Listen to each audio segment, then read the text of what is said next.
Friends இன்றைக்கி நம்ம பார்க்க போகிறது ரெட் சாஸ் பாஸ்தா. ரொம்ப ஈஸியாக சிம்பிளாக டக்குன்னு செய்யக்கூடியது. வாங்க எப்படி செய்யலான்னு பார்க்கலாம். ஃப்ரெண்ட்ஸ் ஒரு பேன் எடுத்துக்கலாம். அதில் பட்டர் போட்டுக்கலாம். பட்டர் நல்லா மெல்ட் ஆகட்டும். பட்டர் உருகிடுச்சு. பொடியாக நறுக்குனா கார்லிக் பூண்டு பற்களை நல்லா பொடியாக நறுக்குனா ஒரு 5-6 பல்ல போட்டுக்கலாம். இது நல்லா வதக்கிக்கலாம். அரைச்ச தக்காளி பேஸ்ட்டை போட்டுக்கலாம். ஒரு 2 தக்காளி நல்லா பேஸ்ட்டாக அரைச்சி போட்டிருக்கேன். உங்ககிட்ட இல்லைன்னா இதை அரைச்சி ஊற்றிக்கலாம். இல்லை தக்காளி சாஸ் இருந்தாலும் ஊற்றிக்கலாம். Tomato sauce 1 spoon red chilli powder, 1 spoon garlic powder, tomato ketchup 1 spoon போட்டுக்கலாம். கொஞ்சோண்டு சால்ட் போட்டுக்கலாம். இப்போ இதெல்லாத்தையும் நல்லா மிக்ஸ் பண்ணிக்கலாம்.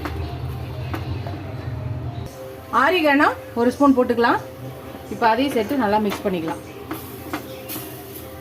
இப்போ நம்ம பாயில் பண்ணி பண்ணி வச்சிருக்க நம்ம பாஸ்தாவை போட்டுடலாம். எல்லாத்தையும் போட்டு அரிசி நல்லா மிக்ஸ் பண்ணிக்கலாம். கொஞ்சம் சில்லி ஃப்ளேக்ஸ் போட்டுக்கலாம். பொடியான இருக்குன்னா கொத்தமல்லியை போட்டுக்கலாம். அவ்வளோதான்,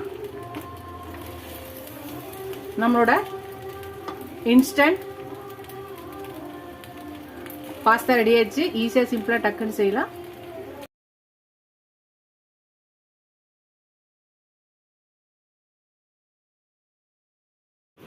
இதோட சப்ஸ்கிரைப் பண்ண எல்லா ஃப்ரெண்ட்ஸ்க்கு ரொம்ப ரொம்ப தேங்க்ஸ். இதோட அடுத்த ரெசிபியில் பார்க்கலாம். Tata Baba friends.